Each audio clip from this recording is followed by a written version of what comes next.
Vamos a hablar hoy de la validación de supuestos del modelo lineal.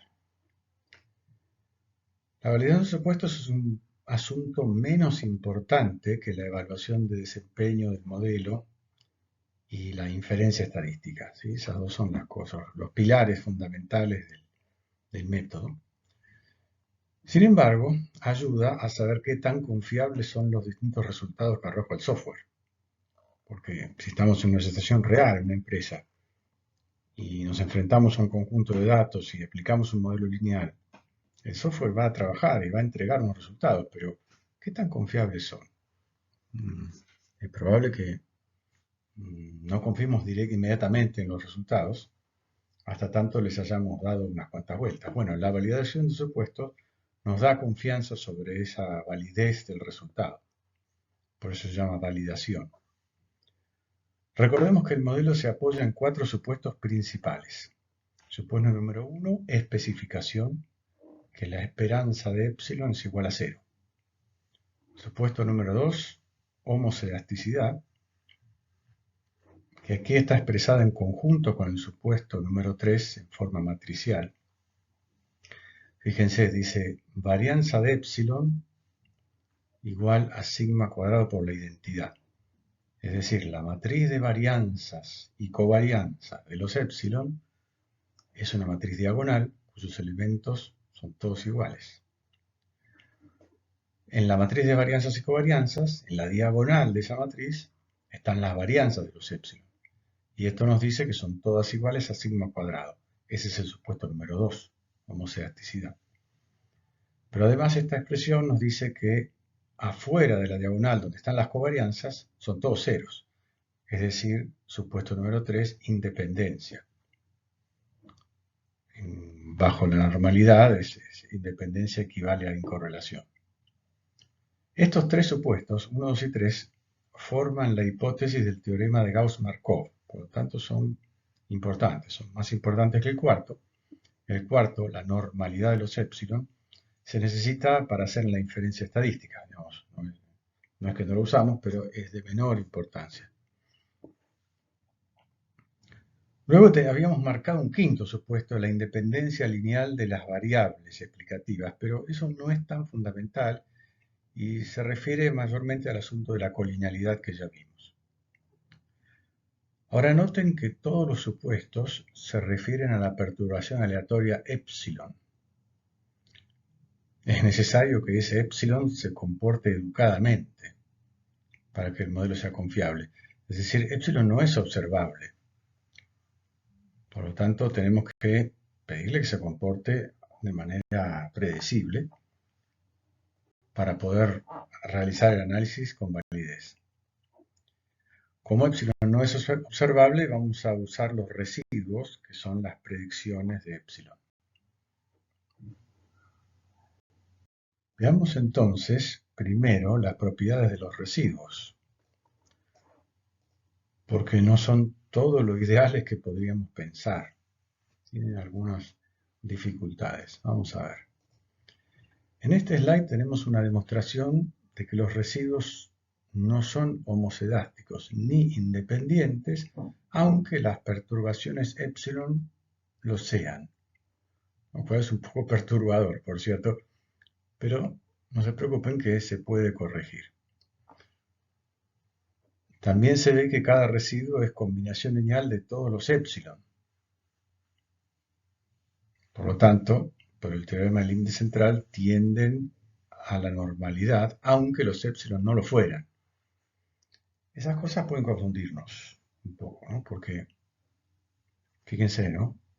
Aunque epsilon sea homocedástico e independiente, los residuos nos van a decir que no. Y aunque epsilon no siga una ley normal, los residuos van a tender a decir que sí. Hay que trabajar con cierto cuidado porque no son lo mismo, ¿sí? Veamos la demostración con un poquito más de detalle.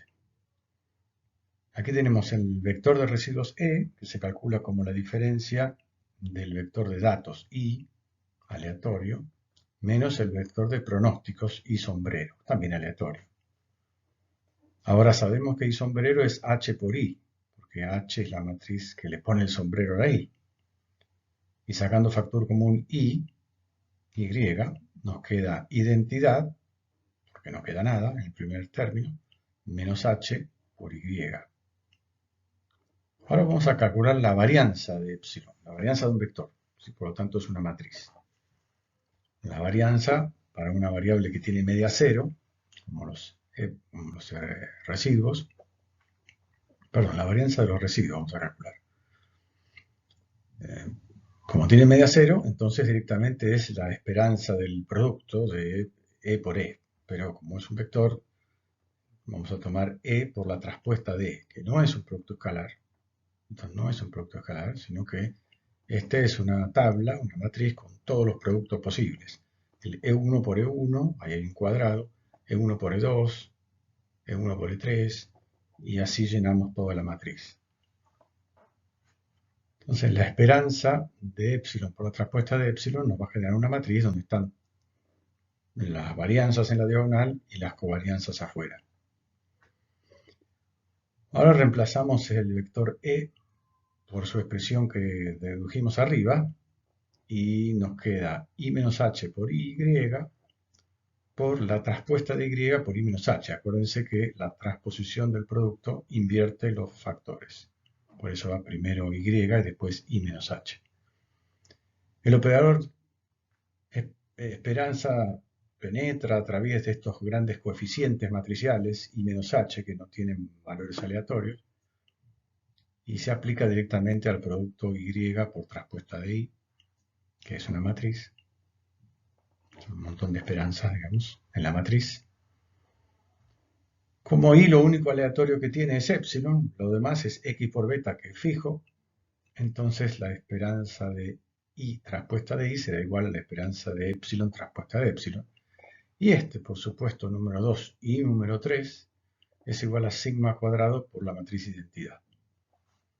Por lo tanto, nos queda I menos H al cuadrado por sigma cuadrado, porque la I no aporta en un producto, y por la idempotencia de H y también de I menos H, se cumple que I menos H al cuadrado es igual a I menos H. Entonces, las varianzas de los residuos que están en la diagonal de esta matriz serán iguales a 1, el elemento de la identidad, menos el H y I correspondiente por sigma cuadrado, como vemos acá a la derecha. Esas son las varianzas de cada uno de los residuos. Fíjense que no son iguales a sigma cuadrado y tampoco son iguales entre sí. Por otro lado, fuera de la diagonal, la identidad no aporta, tenemos menos HIJ o IL, como dice acá, por sigma cuadrado, que será la covarianza entre un residuo y otro. Fíjense que son negativas, ¿sí? Porque todos los residuos suman cero, matemáticamente siempre suman cero, por lo tanto, cuando uno sube el otro tiende a bajar, digamos, sobre todo si son pocos. Bueno, esto es muy desagradable porque lo que comentaba al principio, es decir, las varianzas de los residuos son distintas, aunque las varianzas de los épsilon sean iguales, y las covarianzas entre los residuos son distintas de cero, aunque las covarianzas entre los épsilon sean cero. Entonces, vamos a tener que resolver este problema, y empezando por la cuestión de la varianza, vamos a tomar estos residuos, o definir estos residuos studentizados. Vendría a ser una especie de estandarización, ¿sí? Dividiendo a los residuos naturales E por el desvío estándar estimado. O sea, si tuviéramos sigma, serían estandarizados. Como no lo tenemos, entonces usamos S, que es la estimación de sigma, y los llamamos studentizados. Fíjense que estoy dividiendo por la raíz cuadrada de la varianza, ¿sí? Aquí abajo, reemplazando sigma por S. Entonces, estos residuos studentizados son los que vamos a usar, porque ya corrigen la heteroscedaticidad de los residuos naturales. Y si los residuos estudentizados son homocedásticos, entonces podemos pensar que los épsilon lo van a ser.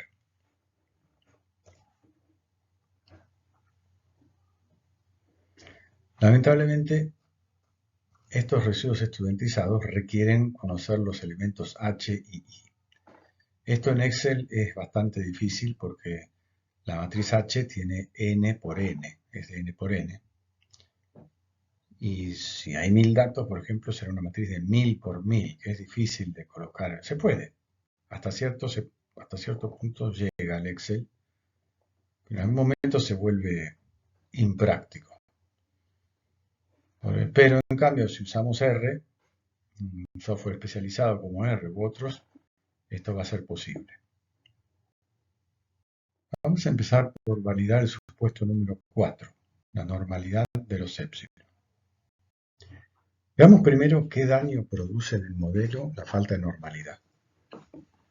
El teorema de Gauss-Markov no está afectado, por lo cual el estimador B mantiene sus propiedades, ¿no? Por ahí no daña. Lo que se pierde es la normalidad de B, del estimador B, porque recuerden que el estimador B es una combinación lineal de los datos, las X y las Y, digamos. Las X operan como coeficientes fijos y las Y son aleatorias, y como las Y tienen distribución normal porque la épsilon la tiene, entonces B hereda esa distribución normal. Pero ahora caería. Si épsilon no tiene distribución normal, entonces B tampoco. Sin embargo, recuerden que los coeficientes B se estiman mediante combinaciones lineales con n términos. Es decir, intervienen todos los datos para calcular B, los coeficientes B. Y entonces, ¿qué pasa cuando n crece? Gracias al teorema del límite central, la normalidad de los coeficientes se alcanza asintóticamente. Es decir, cuando n es suficientemente grande, aunque épsilon siga una ley de probabilidad extraña, los coeficientes siguen una ley aproximadamente normal. En la práctica, con n igual a 30, o a veces incluso un poco menos, la aproximación es suficientemente buena. Es decir, la aproximación depende de la desviación de la normal del épsilon, pero con distribuciones habituales, con n igual a 30 o un poco menos, es suficiente para que B siga una ley normal. Épsilon no, o sea, si épsilon tiene una ley normal, punto. Aunque crezca n, los épsilon van a seguir siendo lo que sean, gamma, beta o lo que sea. Pero B, como es una combinación lineal de los épsilon, va a tender a la normalidad. Casi todos los métodos estadísticos se apoyan sobre la normalidad de las variables en cuestión. Entonces, no es casual que muchos matemáticos se hayan ocupado del asunto de validar la normalidad. Es decir, verificar si se está dando en una variable, como en este caso los épsilon. Existen muchos métodos, entonces. El más sencillo es el cuckoo-plot, que ya vimos en experimentos. Hay que tener presente que cada residuo es combinación lineal de todos los épsilon. Entonces, recuerden eso, que con el teorema del límite central tienden a la normalidad, aunque los épsilon no lo fueran, sobre todo cuando n es chico, porque cuando n crece, las h y i son muy pequeñas y entonces el problema se atenúa. Entonces, cuando n es pequeño, el cuckoo-plot está contaminado. Eso hay que tener en cuenta. Es decir, no es que el problema no está en los épsilon, sino está en los residuos. Entonces hay otros métodos más potentes, como los ensayos de normalidad de Shapiro y Wilk o de Kolmogorov-Smirnov. Como les decía, hay una gama, toda una gama de como 10 ensayos de normalidad, pero el de el de Shapiro y Wilk tiene la particularidad de ser el más potente. Y el de Kolmogorov-Smirnov es muy bueno también, no es tan potente, pero es muy utilizado también. La macana del ensayo de Shapiro y Wilk es que es demasiado potente cuando n crece mucho y se vuelve muy errático, se vuelve demasiado exigente. Entonces no se recomienda usarlo más allá de 50, de n igual a 50. Entonces vamos a usar el de Shapiro y Wilk para n menor o igual que 50 y el de Kolmogorov-Smirnov de ahí en adelante. Pero veamos primero cómo se usa el cuckoo-plot. Recordemos el cuckoo-plot. Como recuerdan, se trata de un gráfico de dispersión, o sea, de puntos en X, Y, que muestra los residuos empíricos en el eje vertical preferentemente los studentizados, y unos residuos teóricos normales en el eje horizontal. Cuando se parecen los empíricos a los teóricos normales, entonces hay normalidad. No vamos a encontrar una exacta coincidencia, pero si los puntos no se alejan mucho de la bisectriz, podemos confiar en la normalidad de los épsilon. En cambio, en este caso, ustedes ven que los puntos no solamente se alejan bastante de la bisectriz, sino que se alejan con patrones bastante regulares. Esta panza por debajo de la bisectriz que hay en la zona central y las partes elevadas donde los residuos empíricos son mayores a los teóricos normales, indican algunas irregularidades en las extremidades de la distribución. Y si son mayores, quiere decir que la distribución está más dispersa para un lado y para el otro. Esto es un diagnóstico de anormalidad, si se le puede llamar así. El diagnóstico es visual, lamentablemente, no muy preciso, pero suficiente para detectar desviaciones graves, como sería un caso como este. Ahora vamos a meternos en la mecánica del cucuplot, que no la vimos con tanto detalle antes. Veamos cómo se calculan estos residuos teóricos normales, porque los otros son los empíricos, ya lo sabemos calcular, los estudentizados que hicimos hace un rato. Entonces, veamos cómo se calculan los teóricos normales, que forman el eje horizontal del cucuplot.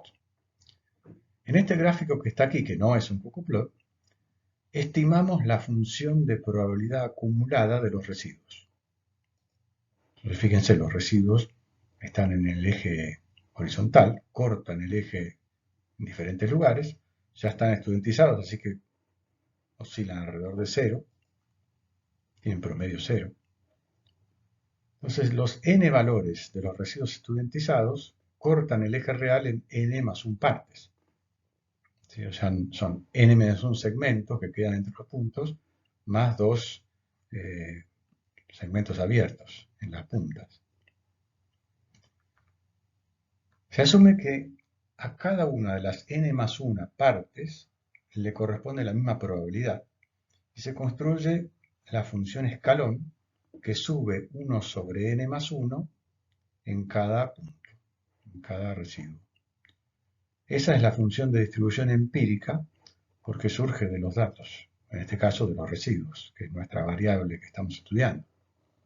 Y fíjense que esta distribución nos llega hasta 1, dándole lugar a un eventual residuo mayor que el máximo alcanzado por la muestra. Y el primero también tiene, es el que el intervalo original tiene probabilidad de 1 sobre n más 1, el intervalo abierto a la izquierda. Ahora, a esos valores de función de probabilidad acumulada empírica surgida de los residuos, les vamos a calcular los fractiles asumiendo que esa distribución fuera normal. Entonces, calculamos los z sub f, fi, que son los z, son los fractiles normales, la inversa de la función de probabilidad acumulada, tomando las probabilidades acumuladas 1 sobre n más 1, 2 sobre n más 1, 3 sobre n más 1 y así hasta n sobre n más 1. Esos son los fractiles teóricos porque utilizamos la ley normal en ese cálculo. Y son los que van en el eje horizontal. El cucuplot entonces se construye con los fractiles que acabamos de calcular, teóricos normales en el eje horizontal, y los residuos estudentizados, ordenados, en el eje vertical. Hay que tener en cuenta ordenarlos porque así están los valores de f sub i ordenados. El ensayo de Shapiro y Wilk es un método de diagnóstico cuantitativo. La hipótesis nula es la normalidad de epsilon. Este ensayo se basa en las estadísticas de orden de la ley normal. Si tomáramos n valores aleatorios de una ley normal estándar, se ubicarían alrededor de 0 según las probabilidades que indica la campana de Gauss, ¿no es cierto? Ahora, supongamos que hiciéramos eso muchas veces. El primer valor, el menor de los n, oscilaría en una zona negativa. El segundo oscilaría un poquito más a la derecha y así hasta el mayor, que oscilaría en una zona positiva. Las estadísticas de orden son las medias del primer valor, el segundo, etcétera, hasta el mayor. Y por otro lado, la matriz de varianzas y covarianzas entre ellos, porque cuando el segundo valor da muy bajo, el primero tiene que ser más bajo, es decir, están correlacionados. Entonces, estas estadísticas de orden estandarizadas son los A sub n, estos que están en la transparencia acá, están divididas por la varianza de alguna manera. Veamos el estadístico de Shapiro-Wilk, el W, o W sub n porque depende de n. Fíjense que en el numerador va el cuadrado de la covarianza entre las estadísticas de orden y los residuos ordenados, estudentizados ordenados. Habría que restar las medias, pero no es necesario porque las estadísticas de orden son simétricas, así que tienen media cero. Y los residuos también, entonces no hace falta restar las medias. Por eso es una covarianza elevada al cuadrado. En el denominador tenemos la varianza de los residuos, claramente ahí. Y faltaría la varianza de las estadísticas de orden. Pero no hace falta porque están estandarizadas, es 1. Entonces, el estadístico de Shapiro-Wilk es el R cuadrado del QQ-plot. Básicamente el R cuadrado del QQ-plot. Si el epsilon sigue una ley normal, los residuos empíricos coinciden con las estadísticas de orden, salvo por fluctuaciones aleatorias, y el estadístico se acerca a 1. Si no, baja levemente y en algún momento se vuelve no significativo y se rechaza la hipótesis de normalidad. Digo levemente porque como los valores del QQ-plot están ordenados, tanto los residuos que han sido ordenados como las estadísticas de orden, que ya por definición están ordenadas, entonces el R cuadrado siempre es muy alto. Entonces, dependiendo de n, ya un 0,93 puede ser extraordinariamente bajo y se rechaza la hipótesis. Eso depende de n. Este es el ensayo de normalidad más potente que hay, aunque no siempre es conveniente usarlo, porque cuando n es grande se vuelve demasiado agudo y rechaza siempre la normalidad. Se vuelve como histérico, ¿verdad? Es un problema de la estadística inferencial cuando n crece.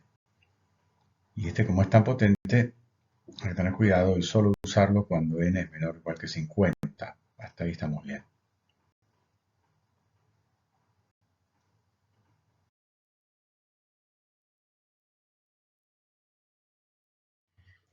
Cuando n es mayor que 50, es más razonable utilizar el ensayo de Kolmogorov-Smirnov.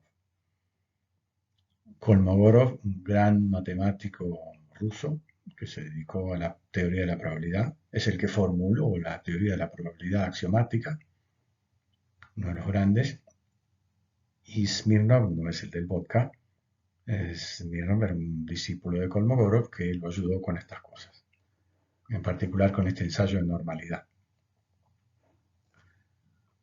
Este ensayo también asume la normalidad. La hipótesis nula es que epsilon sigue una ley normal.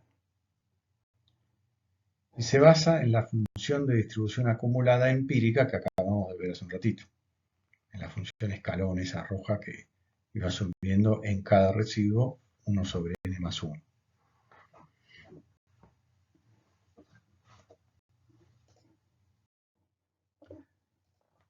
La idea es que la función empírica de probabilidad acumulada debería coincidir con la teórica normal estándar.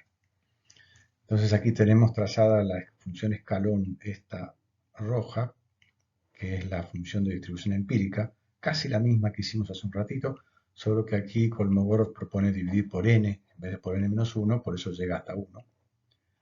Y la azul es la función de probabilidad acumulada normal, estándar, que debería coincidir con la otra, solo que la roja es una versión empírica con ciertas desviaciones. Bueno, Kolmogorov propone calcular la máxima desviación entre los puntos rojos y la curva azul, y a eso lo llama el estadístico D, cuya ley de probabilidad descubrió Kolmogorov, y Smirnov se ocupó de calcular la distribución de probabilidades de esa ley de probabilidad, muy difícil en aquella época. Esta distribución de probabilidades depende de un parámetro n, porque claro, si hay muchos puntos, lo más probable es que estén cerca, sea más fina esta malla y estén cerca de la distribución teórica. Entonces, las diferencias sean menores. Pero para un dado n, esta distribución está tabulada y está también programada en R, de modo de poder calcular el alfa asterisco. Este ensayo entonces conviene usarlo para n mayor que 50 cuando el de Shapiro-Wilk pierde utilidad. Habiendo visto qué daños puede llegar a producir la falta de normalidad y cómo saber si está presente, veamos ahora cómo resolvemos, cómo tratamos el problema en el caso en que esté presente.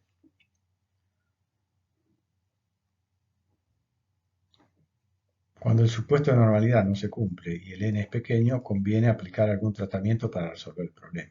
No conviene dejarlo sin tratar. La solución más elegante es la estimación robusta, que consiste en alterar el procedimiento de cuadrados mínimos atenuando los residuos grandes previamente. Un residuo grande elevado al cuadrado influye desmesuradamente en la suma de Gauss. Entonces, lo que hacemos con este método de la estimación robusta es limitar esos residuos grandes, cortarlos. Cuando un residuo supera cierto límite, se lo atenúa para evitar que dominen el proceso de estimación. Esto equivale a ponderar los residuos en la suma de Gauss. Entonces se puede resolver por un método que se llama la estimación ponderada, que ya está bastante estudiado. No vamos a ver este método en detalle en la materia, con lo cual vamos a buscar una solución más sencilla, que es aplicar transformaciones no lineales o anamorfosis a la variable y. Es más simple, está claro, transformar la variable y que aplicar todo este procedimiento raro. Pero solo la única precaución es que es un poco drástico, porque puede dañar la capacidad de ajuste y de predicción del modelo. En ese caso no debe aplicarse la transformación porque es más importante que el modelo haga buenas predicciones que, que falle un poco la normalidad. Es decir, se vuelve, si la aplicáramos y bajáramos el R cuadrado, se volvería peor el remedio que la enfermedad. Analicemos ahora el supuesto número 1, el de especificación. Este supuesto se cumple cuando la superficie postulada por el modelo se adapta bien a los datos. Veamos en el gráfico un caso en el que se postula una recta para unos datos que claramente siguen una curva. Esto genera una zona de residuos negativos en el centro, donde la esperanza de epsilon es claramente negativa, y dos zonas de residuos positivos en los extremos, donde la esperanza de epsilon es claramente positiva, o sea, no se cumple esperanza de epsilon igual a 0 en casi ningún lado. Recordemos que un modelo lineal no es sinónimo de línea recta o plano, sino que puede representar casi cualquier superficie mediante anamorfosis de las variables, transformaciones no lineales de las variables sin involucrar a los coeficientes. Eso es una anamorfosis. En este caso, la introducción de un cuadrado de x, por ejemplo, conduciría a una parábola que seguramente representaría los datos mucho mejor que la recta, dentro del contexto de modelos lineales. Entonces decimos que un modelo está subespecificado cuando le faltan variables. Por ejemplo, le falta el término cuadrático, ese que vimos recién. En ese caso, los coeficientes resultan sesgados. Seguramente al agregarle el término cuadrático, el coeficiente lineal va a cambiar. En cambio, un modelo sobreespecificado tiene demasiadas variables y puede conducir a la colinealidad que ya vimos. En estos dos casos, el R cuadrado no va a ser bueno, ni en el de la izquierda ni en el de la derecha. En el primer caso, el de la izquierda, hay una curvatura no representada, que es el que vimos hace un ratito. Eso se puede resolver con anamorfosis. En el segundo caso, hay error aleatorio, es decir, no se puede resolver con anamorfosis, quizás sí agregando nuevas variables, pero no con una mera transformación de las variables. Se puede decir que los dos están subespecificados. En el primero le faltan transformaciones de las variables dentro del contexto de un modelo lineal, y en el segundo le faltan variables, medidas independientemente de las que ya tenemos.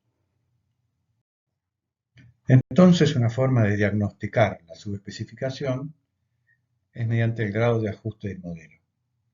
Un modelo con R cuadrado o MAPE bajo es un modelo subespecificado, aunque claro, en algunos casos se resuelve con anamorfosis o transformaciones no lineales. En otros no, porque faltan variables explicativas. Hay que buscar más variables.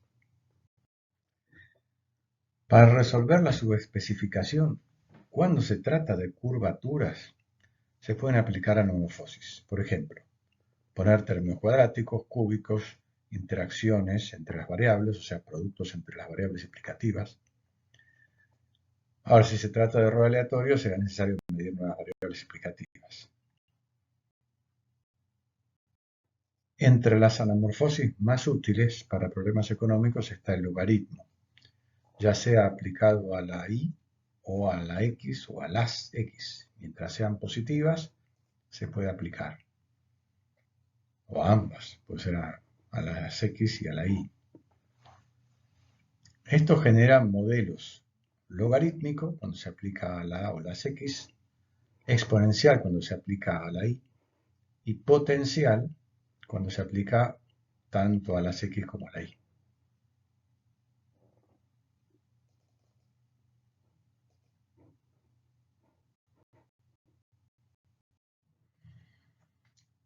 Recordando que la interpretación de los coeficientes varía según las anamorfosis. En el caso del modelo potencial, por ejemplo, con logaritmos en ambas variables, los coeficientes son elasticidades. Aplicando la derivada con respecto a x a la expresión del modelo que está aquí arriba, y siguiendo este desarrollo, que es sencillo, nos queda beta 1 igual al cociente del cambio relativo en y dividido el cambio relativo en x, o porcentual, digamos. Ya que están divididos, pueden ser cambios porcentuales los dos, o relativos en general, ¿sí? Eso es una elasticidad. Si la transformación logarítmica afecta a una sola de las variables, entonces el coeficiente será una semi-elasticidad, que es una cosa un poco más rara. Otras anamorfosis muy generales son las de Box y Cox, o Box, Cox y Tukey, el mismo Tukey de experimentos. Estos se aplican a la variable y, o también se podrían aplicar a las variables x, siempre que sean positivas.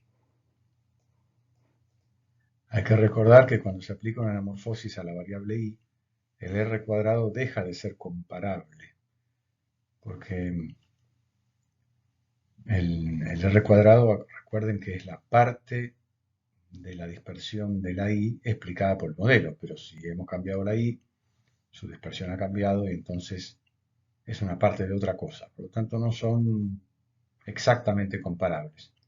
Los R cuadrados siguen siendo una indicación de la bondad de ajuste de cada modelo separadamente, pero no los podemos comparar milimétricamente, porque no son directamente comparables.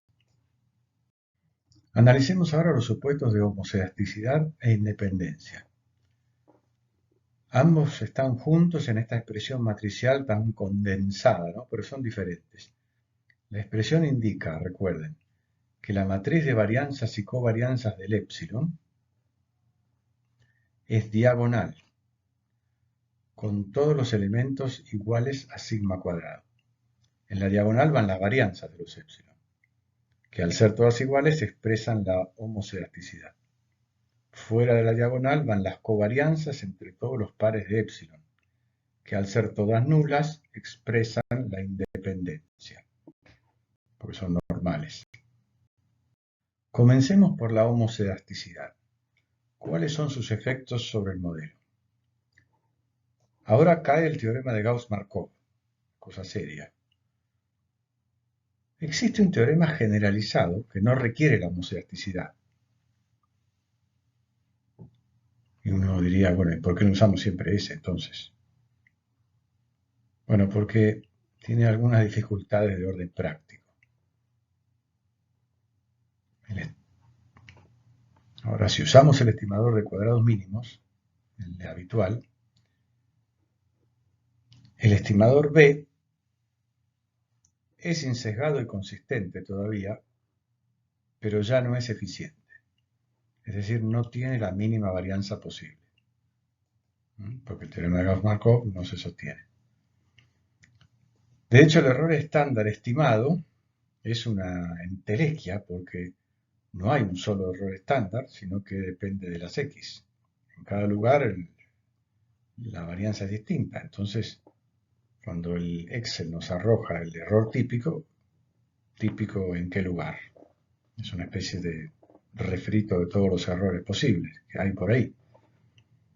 Entonces tendríamos que usar un sigma distinto para cada predicción y el modelo no lo estima. Ya nos da uno solo.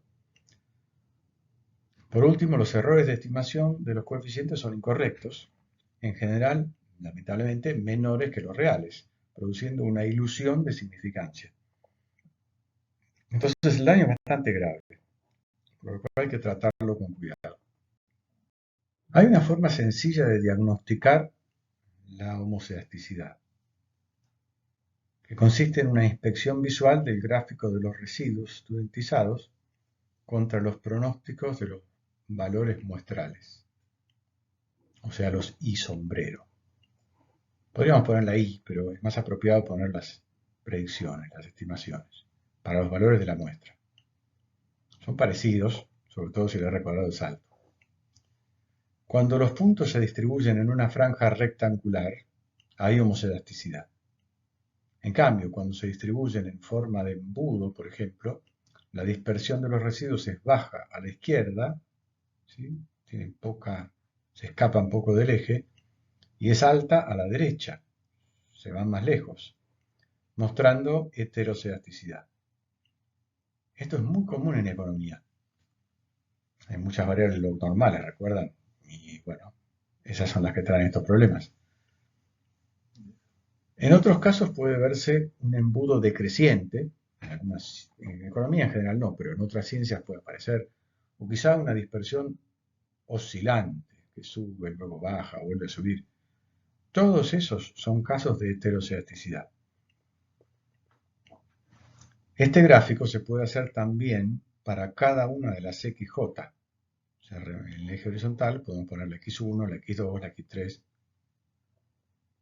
Todos esos gráficos tendrían que mostrar homoselasticidad para que la haya. Si alguno muestra un embudo o ese tipo de cosas, hay heteroselasticidad.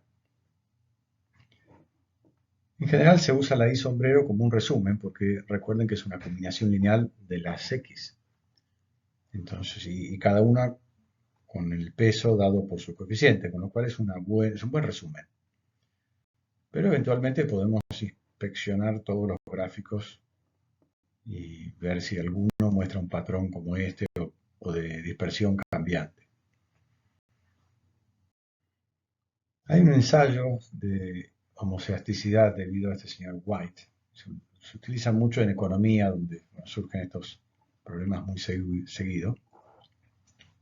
Es una forma más precisa que la simple inspección visual, pero no vamos a profundizar en este curso en estos métodos, porque toda la cuestión de los supuestos es secundaria con respecto a la estimación y la interpretación. Entonces esto lo vamos a pasar por alto. Al que le interese, lo puede ver en la bibliografía o en esta transparencia. Ahora bien, ¿qué hacer en caso de heteroscedasticidad? Aitken, un matemático inglés, plantea un modelo más general que no requiere homoscedasticidad. Entonces, se puede aplicar en cualquier caso. Aunque haya fallado la homoscedasticidad, se puede aplicar.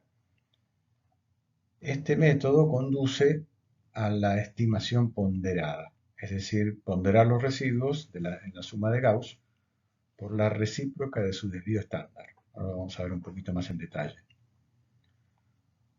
Uno se puede preguntar por qué no lo usamos siempre y la razón es de orden práctico. Para aplicar el modelo de Aitken se necesitan conocer los desvíos de los épsilon, de cada uno de los épsilon, es decir, n desvíos. O sea, gracias a que tenemos un dato para cada combinación de las x, ahora necesitamos una varianza. Es muy difícil, ¿no? A veces hay replicación, es decir, tenemos varios datos para cada combinación de las x, y en ese caso se pueden estimar unos desvíos y aplicar esta solución. Sin embargo, tiene otros problemas de orden práctico, como por ejemplo que ya no resulta útil el r cuadrado, no se puede usar. Entonces, no la vamos a usar mucho. Este señor Kuenka propone una solución constructiva modelizando la heteroscedasticidad. O sea, dice, bueno, hay heteroscedasticidad, la voy a modelizar, voy a explicarla. Pero excede el nivel de este curso, así que lo vamos a dejar de lado, solamente lo menciono para que sepan. Y finalmente caemos otra vez en las anamorfosis, las transformaciones de la I no lineales.